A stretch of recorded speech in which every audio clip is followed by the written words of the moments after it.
তিনি কি আপনার আমার কাজটা দেখছে ঠিকঠাক? ভুল লক্ষ্যে আমরা মন্ত্রীর চেয়ারে বসেছি, ভুল লক্ষ্যে আমরা সরকার পরিচালনার দায়িত্ব নিয়েছি, ভুল লক্ষ্যে যেহেতু সরকার পরিচালনার দায়িত্ব নিয়েছি সেই জন্য বাউরিয়ার জুট মিলের ওই শ্রমজীবী মানুষের জন্য কথা বলছে না। 2024 সালে ত্রিপাক্ষিক আলোচনার ফলে সেটা একটা শুরু হয়েছিল, একটা ডিসিশন হয়েছিল। ত্রিপাক্ষিক আলোচনার পরে এখনো পর্যন্ত এটা 2026 চলছে, এখনো পর্যন্ত ইমপ্লিমেন্ট হলো না। ইমপ্লিমেন্ট করার জন্যই আমরা একটা পথ তৈরি করেছি, সেই পথটার নাম হচ্ছে সরকার। সেই পথের একটা উপপথ তৈরি করেছি, তার নাম হচ্ছে শ্রম দপ্তর, লেবার ডিপার্টমেন্ট, লেবার মিনিস্টার। সেই লেবার মিনিস্টারকে 1.5 লক্ষ টাকা করে পার মান্থ আমরা দিচ্ছি 2024-2026।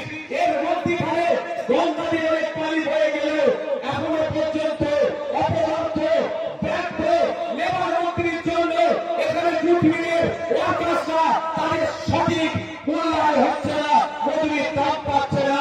তাই আপনাদের বলবো এখনো কেন্দ্র করে প্রতিবাদ করলে আমার ওপর থেকে থ্রেট আসছে যে অধিকার সেটা তৃণমূলের কিছু তোলাবাদ নেতাকে দিয়ে তারা ম্যানেজ করে হাজার হাজার কোটি টাকা এই সাধারণ সহজ সরল শ্রমজীবীদের মাথার উপর দিয়ে এই তৃণমূল নামক সরকারটা ফেলে দিচ্ছে, আর কোম্পানিগুলো ফুলে ফেলে উঠছে। তাই আপনাদের বলবো এই অবস্থা থেকে পরিত্রাণ করে পেতে চান, এই সরকারটাকে আমাদের চেঞ্জ করতে হবে, এই অবস্থা লেবার মিনিস্টার থেকে আমাদের চেঞ্জ করতে হবে, নতুন লেবার মিনিস্টার তৈরি করতে হবে। যে লেবার মিনিস্টার লেবারদের জন্য, শ্রমিকদের জন্য হবে, আপনার আমার জন্য হবে। তার কাজটাই হচ্ছে এই লেবারদের ভালো থাকা, ভালো রাখা, সেই কাজে ভাববে। জয়শ্রীদের সাথে যারা যুক্ত, আমি পশ্চিমবাংলার বিধানসভায় প্রশ্ন জমা করেছি, এখনো উত্তর দেওয়ার মতো সময় হয়ে ওঠেনি। কি প্রশ্ন করেছি এক্সাক্ট বলা যায় না, কারণ যতক্ষণ না পর্যন্ত হাউসে একটা প্লেস হচ্ছে ওটা বলতে পারবো না। কিন্তু আপনাদের বলে রাখি, আমি যেই মর্মে প্রশ্ন করেছি আমার প্রশ্নের উত্তরটা এটাই আসতো যে হাওড়া জেলাতে, উলুবেড়িয়াতে, বাউরিয়াতে কত জরিপ শ্রমিক আছে, গঙ্গা রেখার পারে কত জরিপ শ্রমিক আছে, কত দর্জি শ্রমিক আছে, এর তথ্যটা উঠে আসতো।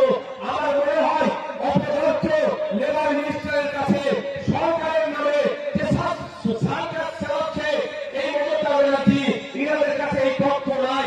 এই বাউরিয়াতে, হাওড়া জেলাতে, সাংগ্রাইলে, বাঁশিলায়, আপনার শ্যামপুর পর্যন্ত গঙ্গা রেখায় কত মানুষ দরিদ্র শিল্পের সাথে যুক্ত আছে, এই তথ্যটা হয়তো ওদের কাছে নাই। সেই জন্য আমার প্রশ্নের এখন উত্তর তারা দিতে চায়নি।